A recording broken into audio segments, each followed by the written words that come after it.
Episode 2. For those that have joined us for episode 1, thanks for the support. We've had some great feedback. It's been a little while since we've had the chance to shoot episode 2.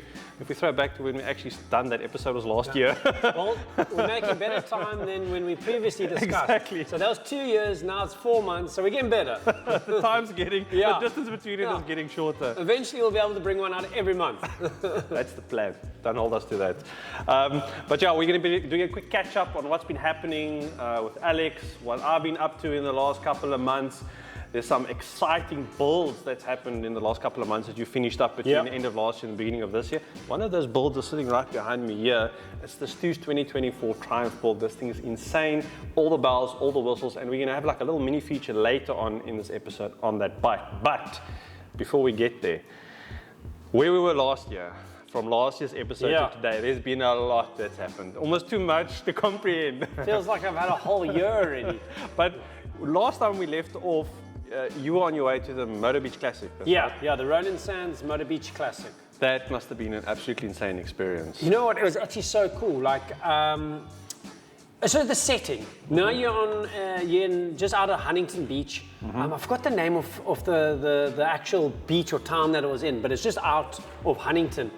And you're on the beach, on the promenade, and you've just got motorbikes. You've got they built like a flat track race. So there was motorsports going down, so they were racing around. There was custom bikes on display. There were guys doing backflips on jet skis. No way. So, I'm used to seeing backflips on motorcycles, like motocross bikes. So now you're sitting in the beach. You've got oaks going wild on the flat track to your right, and then to your left, you just see these oaks doing the most insane flips. So it literally was just such a cool cultural and like motorsports madness. So it was such a rad experience. I really got connected with a lot of cool guys. I also met these guys, Concrete Cowboys. Oh wow! So these quite an interesting name. Yeah. So these oaks are blowing up in the industry right now, and the one oak, CJ, does these insane wheelies on the baggers. What? But these oaks are pushing the boundaries, like you know the famous lagoon in LA, yes, where they do all the filming. Yes. He's like jumping over it into a wheelie. So him and his team are really like taking this whole wheelie bagger thing to the next level. So anyway, I got to connect with oaks. It's like a bit of a stunt crew almost. Yeah, 100%. And now they're at Daytona, because it's Daytona Bike Week currently happening, which I wish I was there. Next year. Next year's agenda. Next year, that is. You're going to start running out of stuff to do, because literally you're going to have everything. You're not going to be in the shop anymore. Well, actually, my next thing, I need a travel agency to sponsor me. When we're listening out there, hit Alex up. Yeah, hit me out. Economy's fine. That's happening now. But anyway, I got to connect with such cool people in the industry. I also met the owners of Langston Racing, Grant, and all of them. So it was just, it was hectic though, because I flew into LA, and it was just for 6 days. And I must say, it's one of the most gnarliest trips I've done. Really? To get so much done in such a short time. Yeah. When I got back, I was absolutely buggered, because I was on the go the whole time. Any inspiration you pulled from the show? Because I'm sure you saw a lot. I mean, look, your style is very much your own. Your look, your style, what you do. Although there's certain transitions within the motorcycle community when it comes to designing and things. Yes. But any inspirational things for future projects you saw there, maybe? I must say, when I went to the Roland Sands new headquarters, there was some of his builds, and that's where I actually saw some ideas. Really? Because they opened up a new shop, and they had some of their old builds that they've done that I've never seen. Oh wow! And there was some really cool stuff. But they've also migrated. I mean, it's a good point you bring up, the Roland Sands issue, because issue, story, brand. Yeah. They also got quite heavily involved with Motorrad at one point, making custom motorcycle parts, literally as an OEM brand. Yes. I actually don't know what happened with that. I don't know if it's still going, or because the R18, I don't know if it actually had the impact that they were hoping for. Because it's an awesome bike. Like, we did that R18 build. Man, that's amazing. I'll put a picture up. Yeah, and I love it. I think that's amazing. That's one of my favorite builds as well, just because it's brutal simplicity. But you also put a lot of manpower And detail. into that. Yeah. Like, I mean, the carbon covers. We touched on that that's in the last true. episode, but we never actually, went on that. I mean, you guys had to go and source a company, make a mold, have the carbon done. I mean, it's not just as easy as 1, 2, 3. No. So we actually had our own prototypes made for the carbon. So I actually forgot about that. There was actually a lot of uniqueness to it. I mean, that could be an off-the-shelf part eventually. It could, and I was actually hoping to. Maybe I didn't push it hard enough, but well, I know in South Africa they didn't sell as many well as they thought. wanted to. It's a pity because that's a really good-looking motorcycle. It is, and it competes up there with the Harley and everything. But I must be honest, it's an awkward bike to ride. Really? Like, I don't know, it's just because you got mid controls, you got these big pots, it's a big bike. Yeah. And once I was done with it, I really loved it. Yeah. But it is a But it weird, needed change. Yeah, it needs does. modification to make it a little bit different. But the thing is, it's so user friendly to do that because everything bolts off. You don't have to it's all cut. componentry. Exactly. You don't have to cut and then weld on. Where a lot of manufacturers, you have to trim the fender rails and stuff like that. So they actually, the idea was, if I'm not mistaken, was so that builders like me Can actually use customize it. those motorcycles, And I would like to do more because it's got quite a nostalgic feel to it. There was a company that built one and took the motor and made an old school chopper out of one. Oh wow! And then they That did a must really look good job. really sick. Yeah. But you mentioned the Boxster engine, and that's actually a very, very interesting point because I remember I had the R9T on test. Yes. And different versions of them when they just started getting more popular and getting launched.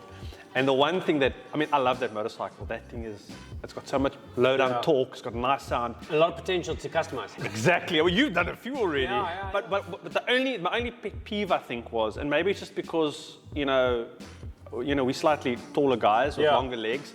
When I was standing at the intersection at a traffic light, I always felt like my shins were hitting against the front of the heads. The back of the heads. Yes. Because it's like vibrating on you. So you almost got to stand. I look like a giraffe at the watering hole, standing like this, holding the bike up. So, but I mean, other than that, it's a great motorcycle. But exactly that, and maybe that's where, and I know it's a small thing, but if you're buying a motorcycle to live with for a long time, there's certain changes and things that you need to make. So whether it's maybe changing the controls, bringing it more forward, or shifting them around, just to make it a little bit more comfortable, I think that could change a lot of people's perception about the motorcycles that they buy. Because people are, for the general populace, get on a motorcycle, it feels nice, okay, I'll take it, And I think that's where, something like what you do is very niche experience you can give people, where you can say, look, this is how it feels now, but have a look at what we do here. If we move this forward or push this down or move this up, you could really custom fit the motorcycle for anybody. Tailored suit. Yeah, exactly. To your needs. But that's the thing is, but again, you can't have one bike that does everything. Yeah. And you need your off-road bike, you need your on-road bike. So there is a bike for each occasion. Exactly. It's difficult to build an all-rounder. It is. It's difficult. It is. Especially if you're an adventurous person. And that's the thing is where when we do a build is people are like, I want it all. Okay, that's great, but then all is nothing. Yeah. What is the purpose? What is, you've got to give and take. Yeah. That's it. Like, I don't know, I was building a bike and the guy said, the seat's a little bit uncomfortable. I said, well, if we do it this way, it's going to be uncomfortable. Yeah. If you want the big comfortable seats, this is not the way to go. Yeah. So there's certain things you have to sacrifice. Yeah, exactly. But talking about builds, I mean, you guys just gave away the monster bike a week ago. Yeah.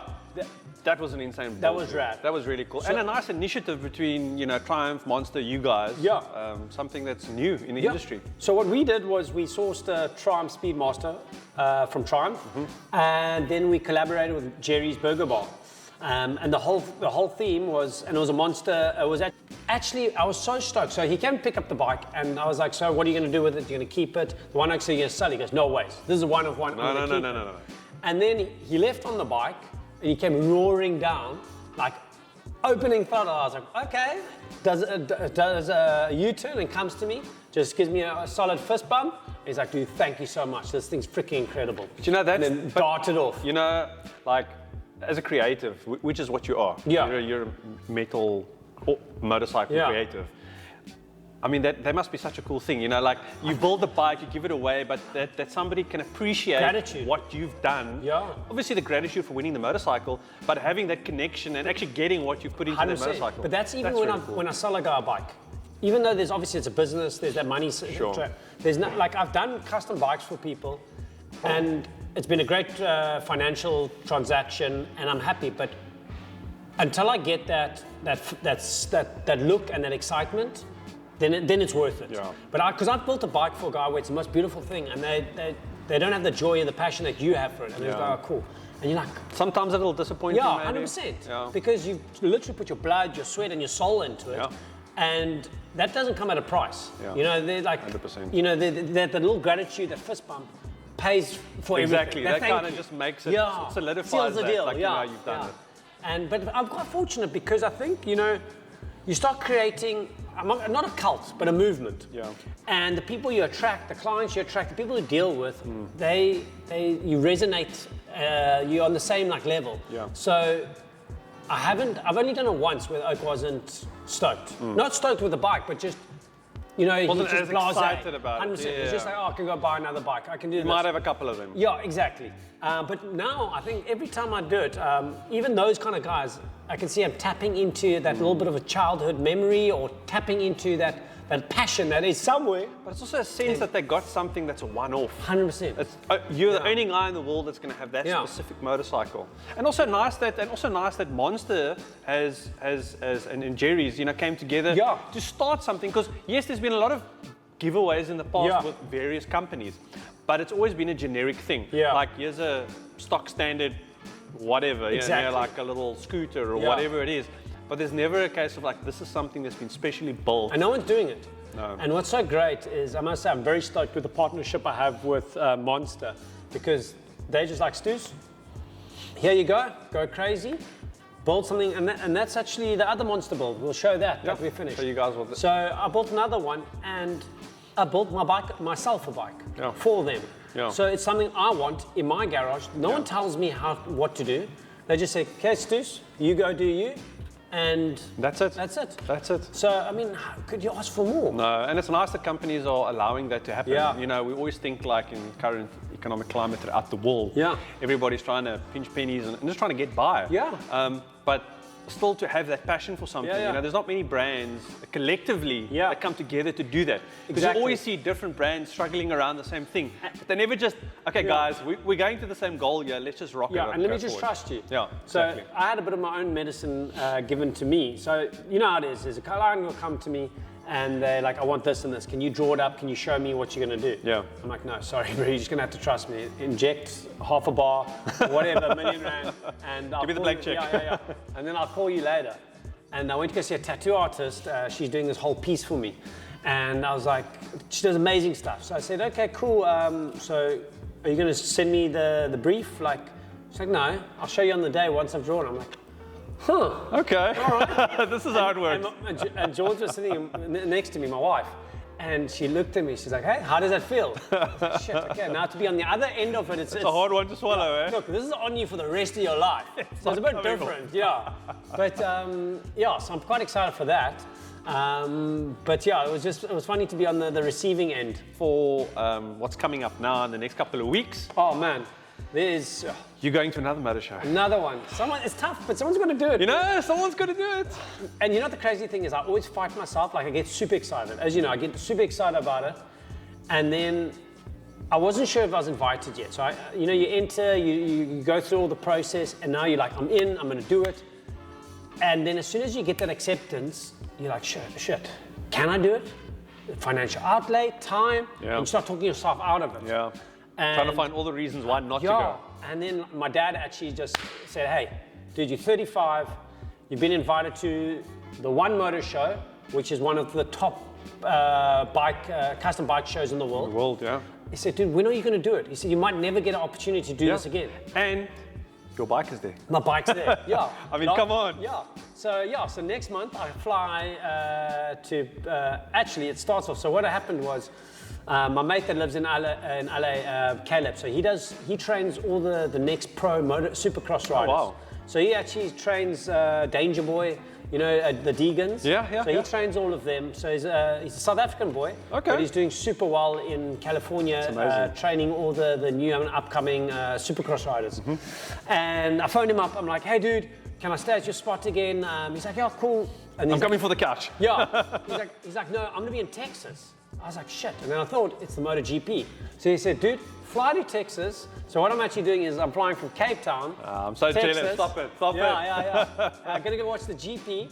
Then I'm going to fly to LA, pick up my bike at the bike shed, and then drive to Portland. So I'm super stoked to do this road trip. That's amazing. Yeah. So That's amazing. It's 1,500 Ks. So I'm going to load it up, go to Oregon, and just go networking. But I think it's also a cool feeling having your own bike there. You know what There's something special with it. You know, you got to build a story, you got to build a history. But you are like, you know one until you know, if someone tells you what they do, unless you can show them, it means nothing. It means nothing. Especially these, talk is cheap. 100%. And I realized that there's no point in me traveling to these events unless it's just purely to see and enjoy. But for promotional purpose and to put myself out there, you have to have a product. Yeah, 100%. And the XX, and the next crazy thing is, so if I don't sell it at the One Motor Show, that is a goal. The next thing in May is the Bike Shed Custom Bike Show in London. Oh, wow. So then I'm going to crate it if it doesn't get sold. That's almost as big of a show and as, you know, it's a top tier show. Yeah. And I'm going to send it to that show. Amazing. I actually met the owner of the Bike Shed. What a rad guy. Really? Just passionate. And when I walked in, because as you walk into the Bike Shed, my bike's on display, front line and center. That's cool. And my mate there, Morgan, who works there, he's like, oh, you must meet Dutch. So Dutch sees me coming, that's the owner. Yeah. And he's like, I assume you're here to bring me the keys. And it's the first thing he said to me. So Tell him sure. Yeah. Here's the invoice. Here's the invoice. If they don't own my bike. But yeah, so that's the next thing. Rocking and rolling into 2024. But I do want to know, and that has been tricking my eye, is this. The little Porsche. Yeah, I thought I'd hide it behind the coffee cup. Yeah. Like on my personal note, Yeah. I love Porsche brand. The mini diecast. Actually picked that one up at a car show today. A toy car show. So do you have to keep it, like, does it have to stay in this wrapper for it to be, like, hold its value? If it's a limited edition piece and a low number, then yes, it does hold more value having the wrapping on it. So you're not going to take the wrapping off? No, I'm probably going to keep it like that. I do have to put it on display though. I mean, you know, I've been building my display for how long now? Eventually we're getting there. Do you put your like gloves on and then, like unbox it? Little tweezers. No, look, I mean, a lot of the cars that you buy, some of them are limited editions, some of them aren't, and a lot of them I buy because they just look cool. You know, I'm a big fan of the 935. It's like the golden era for me of Porsche racing. Yeah. And there's just something about those cars that just, you know, it gets something going in me, and it's something that we're definitely going to have on the show. How far back as your first car go? And how many cars do you have in your collection? I almost don't want to say. The wife might hear. Yeah. we'll bleep it out. As soon as you say, we'll just bleep it. Exactly.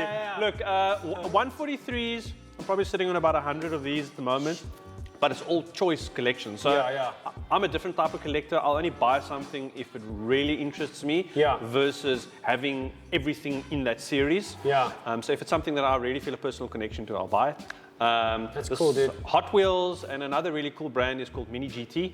Yeah. Two really cool brands. Hot Wheels has different levels of collecting, so you get the ones that you buy in the store. Yeah. You would go to like a Target or Here by Us, the Checkers or whatever you want.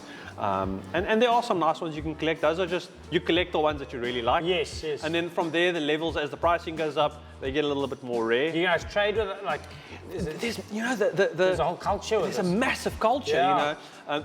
The major sizes are your 143s, your 164s and your 118s. So the 118s are the bigger ones. This is a 143 size. And then your Hot Wheels Matchbox size is the 164s. Yeah. So those ones I've probably got about over 200 of the ones. How many cars do you have in total, do you think? I think I'm just over getting close to the 400 mark at the moment. Jeez. Yeah, no, so there's a couple. The 118s, because they're bigger, they take up more space. Yeah. So I tend to be super particular about the ones that I got. There's more Strangely enough, I've gravitated to to Porsches and BMWs. Yeah. Their racing heritage and the cars and the livery just are amazing, you know. So those are the main brands kind of in my collection, and then a couple of rally cars like the old Lancia Stratos. Yeah. I've got a Lancia Delta HF Integrale. You know, I've got an 037. So Is it all in a glass cabinet? So that's what I'm busy doing now. Ah, okay. I'm literally You need a man today. cave, dude. I'm literally at that point where the shelving's about to go in, and Yeah. I've been redoing the office to get all That's those sick. cars up. And yeah, maybe I'll share a couple of shots with you guys as soon as the collection's out and about. But yeah, these guys, Porsche fan, and we're definitely going to get more of the actual real cars on the show. We've got a couple of surprises coming up. I've made some really cool friends in the last couple of weeks with some special old school classic Porsches, which will fit right in. We can with put what them in here. Yeah. what we got here. So guys, some really cool stuff coming up. We're going to take a quick coffee break and get a refill at Oil and Grind. Let's do it. We'll be right back.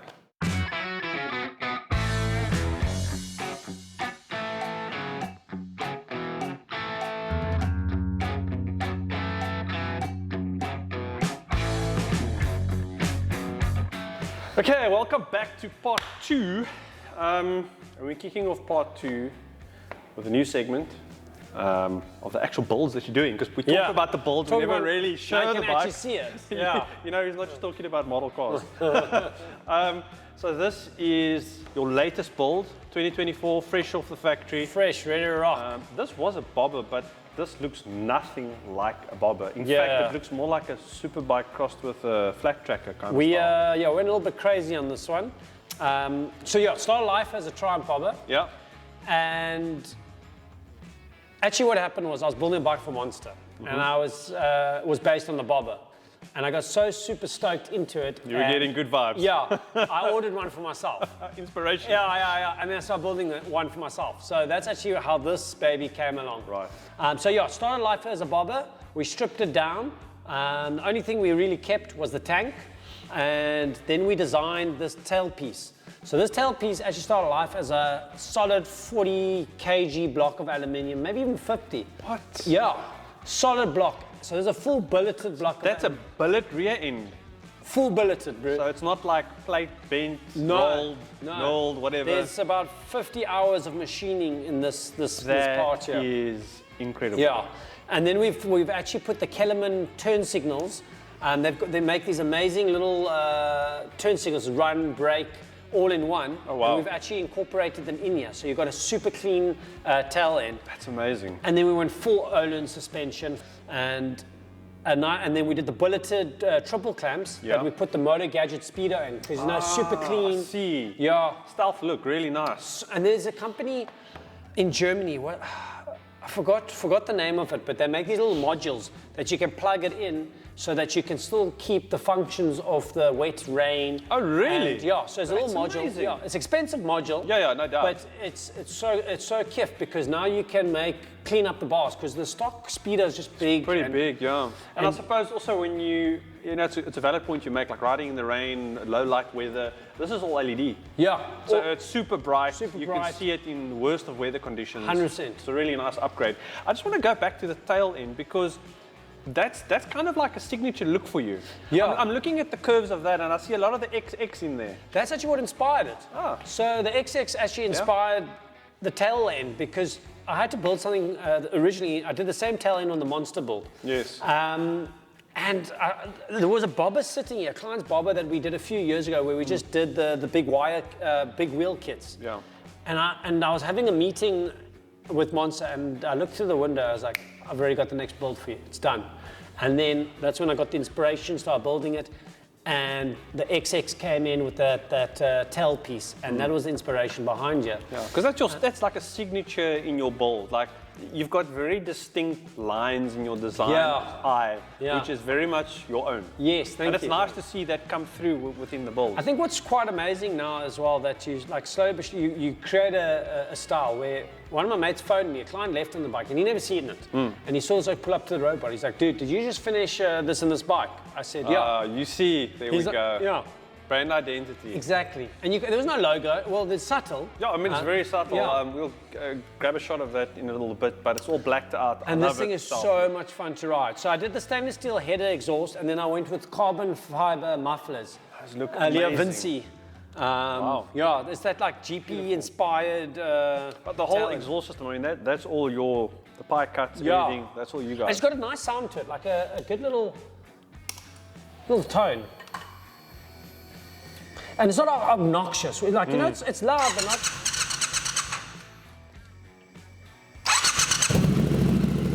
Oh, wow. Just, What a beat, right? and that's what's nice. Doesn't sound like a Triumph though. No. You must hear this thing down the road.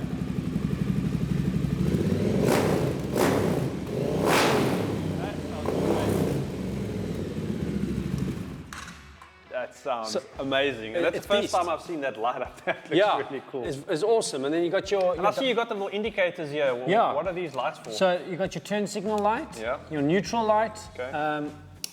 your oil light, and your high-low light.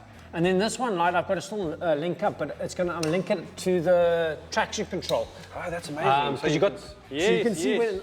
so what actually happened when I assembled the Monster build, I opened it up, and because I ran all the wiring through the handlebars, there was no response. I'm like, shit, did I nick a wire? Yeah. Because I'd ride, and then it would go wonky, and then suddenly it would just go, and it was acting so strange. Yeah. And I was like, shit, what have I done? Yeah. Anyways, took the tank off, everything, checked plugs, like maybe did I cross a wire? Nothing. Assemble it, take it for us, same thing. And then what I realized was it picks up from the wheel sensor for your ABS. And because I changed the wheel size, there we the go. traction control was permanently getting triggered. Wow. But what I like about the Triumphs, they relearn. So you just need to ride it for a couple of Ks, about 15, 17 Ks, and it learns it. Relearns Now it. it's an absolute beast because it was unrideable. It was and I couldn't see because you've got the mode switch, but I didn't think it wasn't showing me that it kept lighting up the traction control. Didn't know that.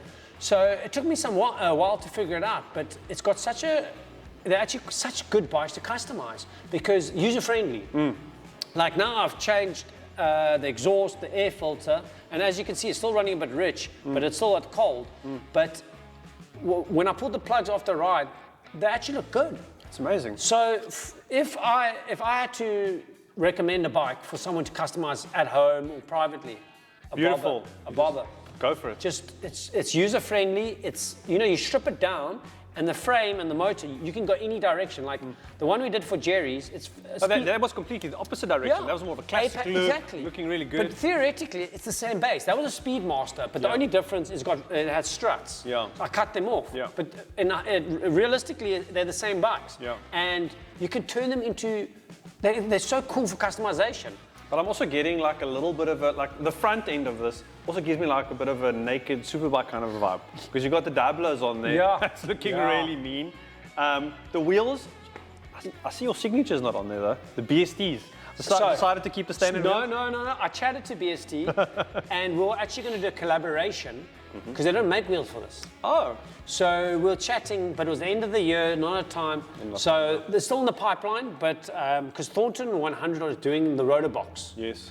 But I want BSTs. So, and crazy enough, there's a set of rotor box sitting at a client because he ordered a set for his bobber. Oh, and then he was in an accident in December. shame. He's all right. Okay. Well, The that's bike's good not. news. So he was going to let them go, but I must be honest, I've already invested so much money into this. Money and time. Look, it looks good with the wheels that's I know, on here. but carbon wheels. But I know you are the BST guy. So what I'm going to do is, okay, this is for sale. I want to sell this beast. I've ridden it beautifully, but what I was thinking is maybe do a carbon front fender. Ooh. Leave the wheels this, and then it'll match the back tail section. That could look pretty good. So I think I'm toying with that idea. That could look really good. Yeah. Suspension on here, we just touched on, and I don't think people actually realize what kind of technology these Öhlins have. Yeah. This is a really, They're incredible. for those that don't know, the heritage of Öhlin and suspension design is years old, race proven, street proven. You pay for the pricing is incredible Because some of the more entry level Triumphs, they come with the standard suspensions, not the Öhlins. But if you look at something like Thruxton R, the Showa or standard, whatever. exactly, it's got standard with the Öhlins. You look at maybe the Street Triple, those got some Öhlins on the front as well. And what was the reason going for that? Was it just the brand that you guys use, or is it a specific thing that you feel that you wanted to get out of? Look, you know, I also just want high end. You know, a guy doesn't even know, you know, he doesn't even know. Look, I put it on for performance. Yeah. Because, you know, I want to ride these bikes. I must handle it. And, you know, when you're paying a certain price, it needs to be the quality. Yeah. But it also has a carries weight. A guy doesn't even know he just knows that Öhlins, they're the best. Yeah. But he doesn't actually know the technology and that everything goes into it. So that was also one of the reasons, is for the average person who's got Öhlins. It's a wow factor. But I did it purely for the performance, the handling, and they're universal. So these forks I've used on several builds. Oh wow! So But there is still some customization you have to make, because I mean, you do the the triple cuts. clamps. Yeah, exactly. Yeah. We had to do the caliper mounts. So if you look, those are bulleted, designed by us. Those look amazing. So I've used them. The XX has the same forks on them. Yeah. Öhlins as well, and rear. But I've used, so these are universal, which is great. The only thing you set up, you just change. You set up the spring and you change the spring depending, because Harleys are heavier. Yeah, exactly. So I take it down the road to Martin, who is the Öhlins dealer and the guru. It's been around for years, man. That guy. So he does all my He's so switched on. Yeah. He knows So the I deal. just tell him, and that's what's so great. Couldn't find. This is his own design. Oh right. Because I couldn't find something that would work for this. So he actually he made a shock for this bike. But he comes from racing. He used to race motorcycle. I mean, everybody knows him. If you don't know him, you should know about him. Yeah. He actually, I said, this is what I want. And he knows I always come with these crazy things. So you're like, okay, Alex, I'll get it sorted. He went there and he made 2 custom shocks for me. Amazing. I needed one in black and one in gold. Amazing. So yeah. And controls? Still the standard controls? Standard these controls. Look a little, the foot pegs look different. Yeah, so we did our bulleted Stu's custom pegs. There we go. So yeah, this. A couple of other blackout bits. So this motor really came quite blacked out. So we just blacked out the fake carbs, which is the fuel injection holders, and everything else pretty much blacked out on it. You've got the custom badging on the Yeah, side. the Stu's nice bulleted touch. badges, and The headlight in front, that's also. Stu's design. Yeah. And she's But that's something that you guys make. The Yep. majority of that light is everything that you guys do. Yes, and we've now incorporated the Kellerman turn signals into it. Wow. So it's a headlight with turn signals on it. So it's fantastic. I mean, that's the evolution of building bikes. You know? You start incorporating all the bits and pieces that you use, and it just comes to, you know, an absolute integrated, flawless design. Yeah. Execution. And it's so much fun to ride. So I went. This looks like a naughty bike. It's a lot of fun. It's small, it's cheeky, it's aggressive. You know, like John Wick's bike. This is like, you know, you just go in, wherever you need to go, dart there, take care, do a hit. Take care of business. Yeah. Go in there, guns blazing. But like, this is a city slicker, like. And the bar-end mirrors, Motor Gadget. really? Yeah. It looks factory, eh? Yeah. It's beautiful. Yeah. Really, really nice. No, so beautiful bike. Now I just need to sell it so I can build the next one. So if you're in the market for something special, one-off, give Alex a call. Man, this is amazing bike. Really great. Good job. Thank you. Look forward to the next one. 100%. All the carbon bits. Yeah. Guys, thanks for tuning in to Throttle Up. We really appreciate you guys. If you haven't already, hit the like button, hit the subscribe button below to stay up to date with all of our new episodes. We've got some exciting projects, exciting cars, exciting bits and pieces we're going to be talking about in upcoming episodes. And yeah, catch you guys soon. Awesome, and if there's anything you want to see or want us to cover, let us know, because, you know, if there's cool motorcycles or new products, hit us up and we'll give it a bash. Yeah, totally unscripted. Like I said in the first episode, we want to keep this organic. We want to make it a show for you guys out there to enjoy. So until next time, catch you then.